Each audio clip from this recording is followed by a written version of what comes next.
In this week's drive, we get to grips with a key to Formula One success, take one desperate gamble too many, do some destructive synchronized spinning, and see a first-time winner grab the glory. All this and more in this week's Drive.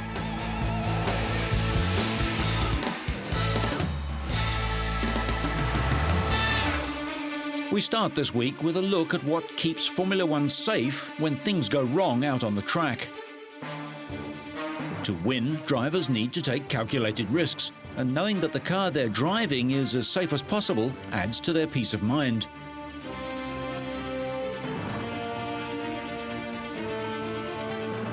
Just like in road cars, crash tests are compulsory for racing car manufacturers. The monocoque or tub where the driver sits must stay intact when struck from any angle. In the last 10 years, great strides have been made within the competitive requirements of weight and aerodynamics. Basically, a lot has been done in recent years. The safety tests have become a lot stricter, which of course benefits us all. A lot of the crashes we've seen would still have been fatal a few years ago. But due to this work, they're virtually no problem anymore. One day we'll probably reach a limit where the car can withstand everything, but not the driver inside. That's because the deceleration forces in a high-speed crash can be enormous, from over 300 kilometers an hour to a sudden stop in just a few meters. In a test lab, engineers simulate head-on crashes on new designs at just 50 kilometers an hour. Rear-end ones are conducted at 43 kilometers an hour. No structural damage is allowed forward of the rear suspension, and cars that fail don't race. There are other compulsory tests too, such as the intrusion into the cockpit and penetration of the outer skin, which must withstand loads of 15 tons. But what are the practical results of all this testing? How are the drivers protected? Of course, as well as the car's back and nose, the side section is also an important structure that's got to be very sturdy in an accident. The governing body, the FIA, has therefore laid down some very strict rules for how the side section should behave in a crash. One of the new things to come from this is this cockpit edging. It protects the driver's head. With a side-on crash, impact energy in this area is absorbed. As a result of these things, although there have been some spectacular crashes in recent times, the drivers have usually escaped without serious injury. The last Formula One driver to die in a race, Ayrton Senna, would probably have survived his crash 10 years ago if he'd been in a modern car. It was his death which promoted advances in driver safety. Safety standards in the sport are higher now than they've ever been, whether at the back or at the front of the car. Where once it was said that racing improves the breed and production cars followed competition developments, in safety issues, road and racing cars are now progressing in parallel. Road cars face increasingly demanding crash tests, but they can have electronic systems to help drivers avoid collisions in the first place, so-called active safety devices. Crumple zones, safety cells and airbags, passive safety, help occupants survive when the collision occurs. The most important thing needed for good passenger protection is a sturdy passenger cell, guaranteeing that occupants have enough room to survive. Secondly, deceleration forces in a crash should be kept to a minimum. This requires adequately long zones at both front and rear, which are programmed to crumple. And thirdly, safety belts and airbags must ensure that passengers are slowed down along with the vehicle and that they don't hit anything hard inside the car unrestrained without benefiting from the crumple zones. At least in a Formula One car, the driver is securely strapped into a seat that's made to fit only him. There are no loose objects or bags of shopping in his cockpit, and research and development into safety continues on the track and on the road. How do the teams keep the drivers on the track as they scream around at high speeds?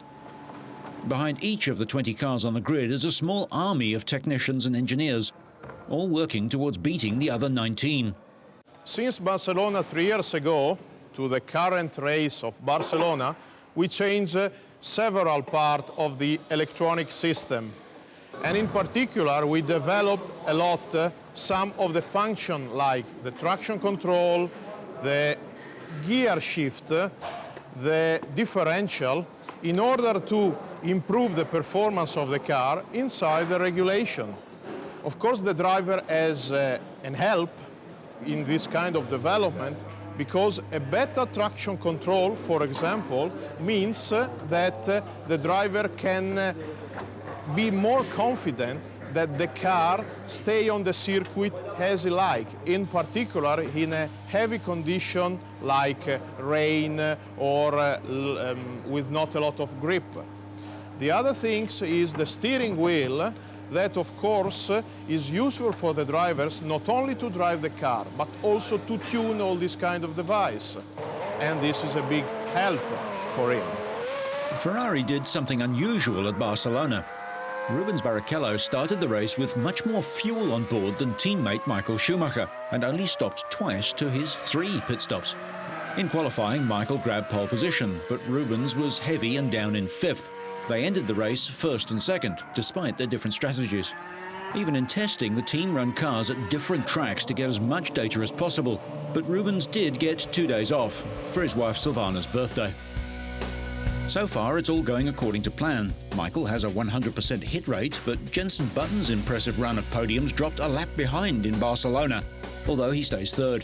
His great results have put BAR higher up in the manufacturer's title than they've ever been, but the team will need to fight to stay in the top 3.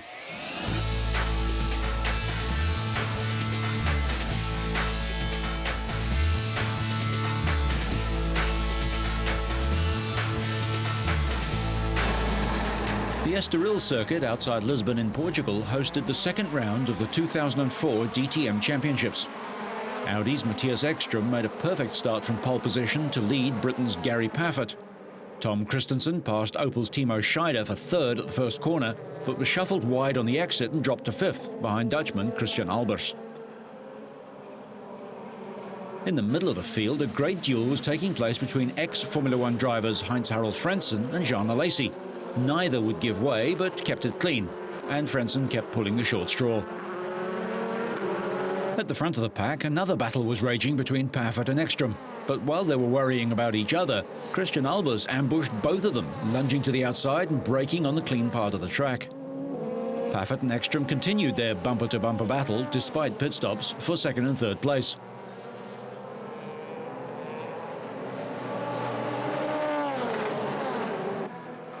Ekstrom even managed to battle for supremacy with Albers until they crossed the line.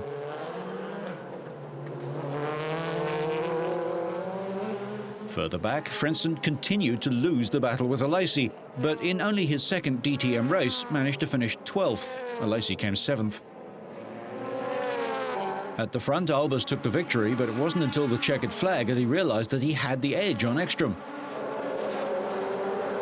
Yeah, that was the only chance, and I was really close behind him, and I thought, you know, when I don't do it now, it will never be happen, and I think I would lose too much time in the race because my car was not so great, and so I thought, okay, this was the straight, and the straight I'm the whole weekend already good with braking there in the first corner, so I thought, yeah, let's try, because I don't have anything to lose. Albers the winner then, from Ekstrom, and his Audi teammate Martin Tomzik of Germany in 3rd.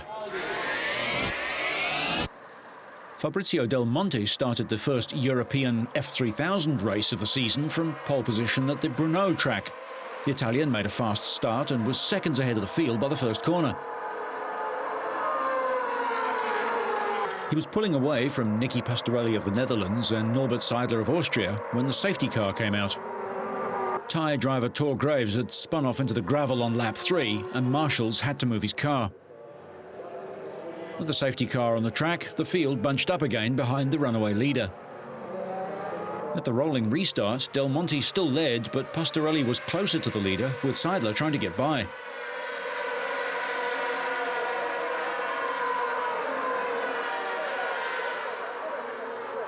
Eventually, the Austrian drew level with Pastorelli and passed him to take 2nd place.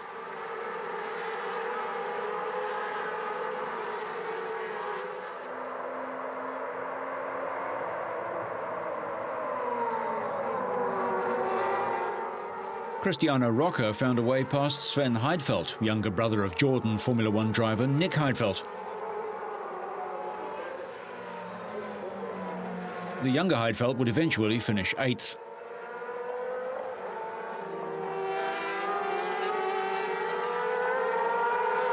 Matthias Lauda, one of the sons of Austrian airline owner and 3 times Formula One world champion Niki Lauda, pulled off with a flat tyre after 21 laps. The leading drivers maintained their positions until heavy rain started falling and the race was stopped 3 laps early on lap 25. Austrian Norbert Seidler was running second and ended up nearly 16 seconds behind Del Monte. The 9-race Euro F3000 series continues at Estoril in Portugal and also visits Spain, Italy, Belgium, Britain, France, Italy and Dubai, even though it's hardly in Europe. The season champion gets a super license which qualifies him for Formula One and a test drive for the Formula One team.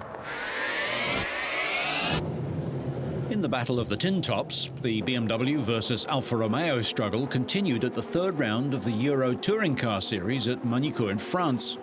Brothers Dirk and Jörg Müller led off the grid for the first race. Into the crowded second corner, Seat driver Frank Diefenbacher has to run off the track to avoid even more panel damage. Behind the 2 Müllers, the Alfa Romeos were once again running like a train together, scrapping among themselves as they chased the BMWs.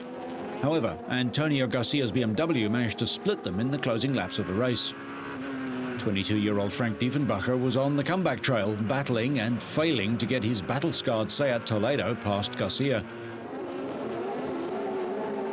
The brothers led comfortably until Dirk dived through on the inside late in the 12-lap race to lead to the flag. Jörg was handicapped with 10 kilos of ballast because he'd won the previous race.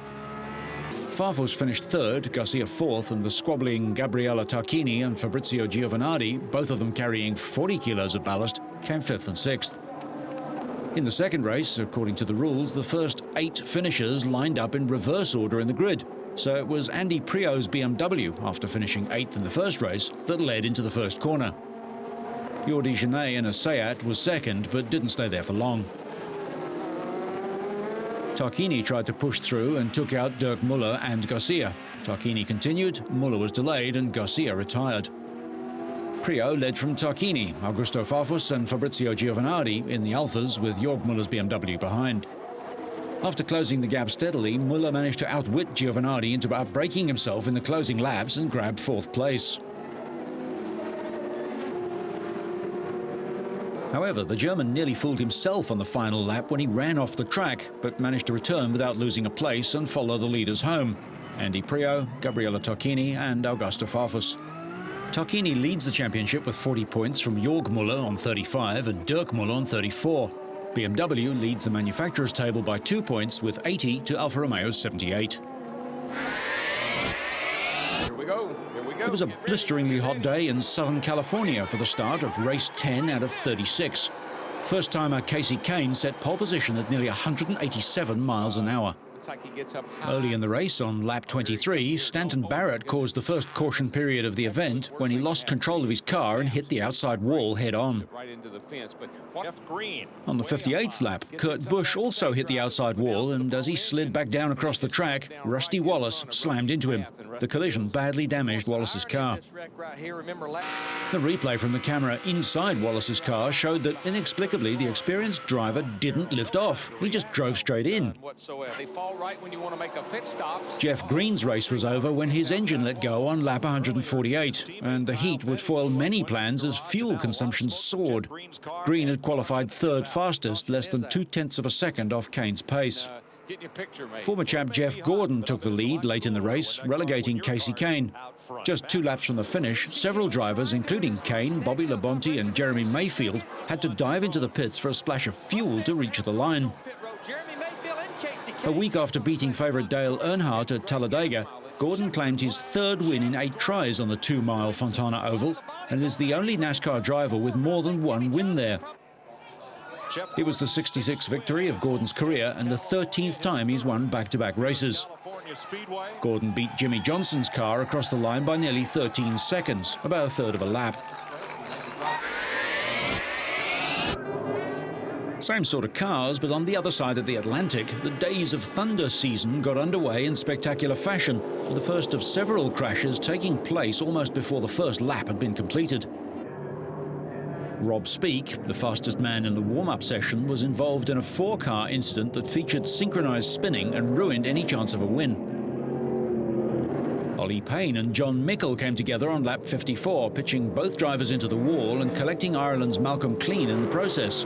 And he was hit by Steve Hobday, the 2003 Corgi UK Legends Championship runner-up. Anthony Swan's Chevrolet was another victim of the confusion. The race was red flagged 6 laps from the finish, and Colin White the winner. The second race was tame by comparison, but purists enjoyed the race-long tussle between Swan and White, the latter finally gaining a lead with just 3 laps to go. White hung on, and the 47-year-old guided his Chevrolet over the finish line for his second win of the day. Just 1/10 of a second ahead of the local favourite. Ben Collins, the 2003 Days of Thunder champion, finished third. White collected 365 championship points. Swan lies second with 335, followed by Steve Hodgson with 330. The next 2 rounds on the schedule take place at the same track in the first week of June.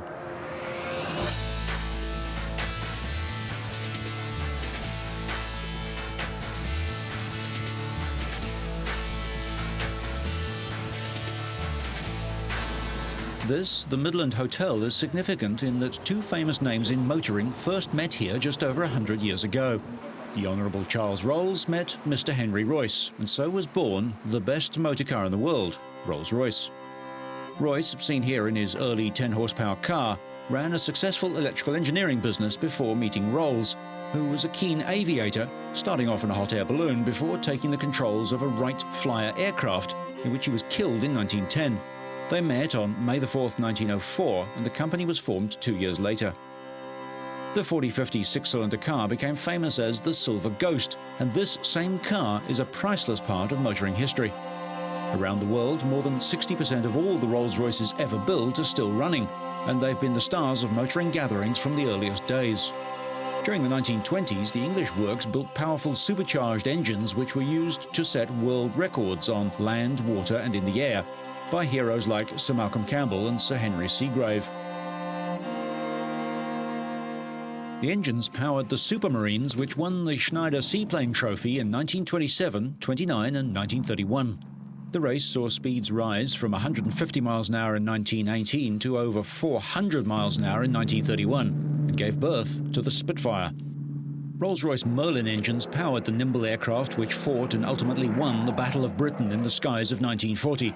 Prompting Winston Churchill's famous, "Never before has so much been owed by so many to so few" speech. Running 4 Merlins, the Avro Lancaster bomber reached 287 miles an hour, carrying 8 tons of bombs. Rolls-Royce also acquired Bentley, and the 2 famous names received the same loving attention. Rolls-Royce Motorcars was sold to BMW in 1988, and Bentley is now owned by Volkswagen, ironically both German companies. BMW have revitalized the famous brand, building a new factory, introducing new technology and a new model, but retaining the superior luxury and handcrafted excellence, and continuing the tradition of experimental models like the 100EX. The aviation and marine engine building company is quite separate to the famous car maker, but both share Henry Royce's attitude to engineering excellence. The Royal Air Force Red Arrow's display team aircraft are powered by Rolls-Royce engines. Rolls-Royce also works with other manufacturers. Some helicopter engines are developed with Turbomeca of France. And this is where the biggest Rolls-Royce engine of all gets to work. In the last 20 years, it's quadrupled its share of the civil engine business. It's become the world's largest marine propulsion company. It's a very, very big player in defence aviation, and it's in the oil, gas and power industry. And it's become a truly global power systems company. But for most people, Rolls-Royce and their purring engines are just the best motor cars in the world. New York's Rockefeller Center is no stranger to celebrities and red carpets, but this was a special display. A rare 1947 Ferrari Spider Corsa, the oldest sports racing Ferrari in the world, is on exhibit prior to going on auction in California in August. There's a lot of interest in this car. It's because of its significance and the fact that it's the one and only. we have a lot of interest from collectors that are looking to round out their collection to be able to say they own the first Ferrari built. Over the decades, the Spider Corsa has won many races, such as the glamorous Monte Carlo Grand Prix, in the hands of racing heroes like Juan Manuel Fangio and Sterling Moss. The car has been restored to pristine condition, despite having participated in many races.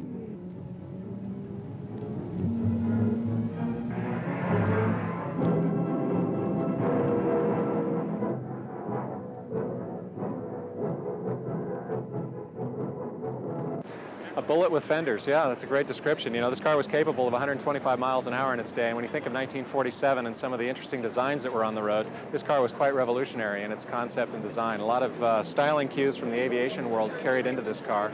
It was quite ahead of its day. The auction coincides with the 50th anniversary of Ferrari's presence in North America. Apart from being one of the first Ferraris ever made, the Spider Corsa has many unusual features. The car was owned by retired investment broker David Siderick of Beverly Hills, the keeper, with his wife and co-driver Ginny, of a collection of over 20 exotic cars. I would say this is the most significant Ferrari ever built, being the first one. So we expect this car, we have it valued at $950 to $1.35 million. So, and we expect to do well with it. It's a very significant car.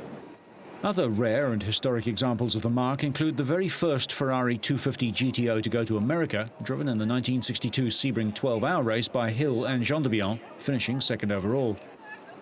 Another is the 1951 Superleggera Coupe, given by Enzo Ferrari himself to racing driver Mike Hawthorne to get to and from Grand Prix races. The Motocross World Championship moved to Tuchendal in Germany for the 5th round of 2004. Brian Jorgensen was returning to the motocross circuit after an operation on his hand, which forced him to miss the previous round at Valkenswaard in the Netherlands.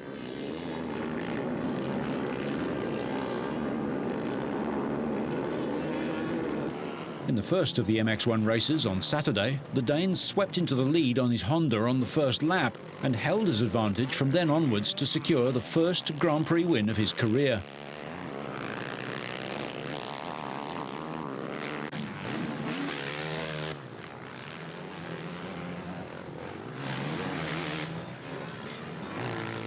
Belgian Cedric Malot passed championship leader Stefan Everts early in the race and pushed Jorgensen hard over the closing laps.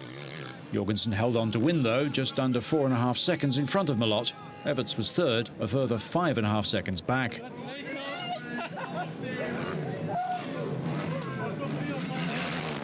The next day, the second 25-lap moto of the weekend followed a similar pattern. Jorgensen swept straight into the lead once again and stayed there all the way through to the finish for the second win of his career just one day after the first. Kenneth Gunderson, Stefan Everts and Joel Smets had a great battle for second place.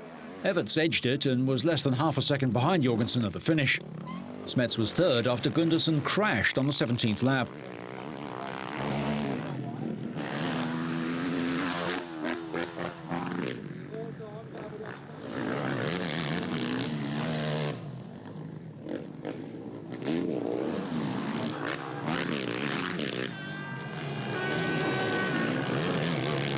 The next stop in the Motocross World Championship is the Grand Prix of Benelux at Lichtenvoorde in Holland.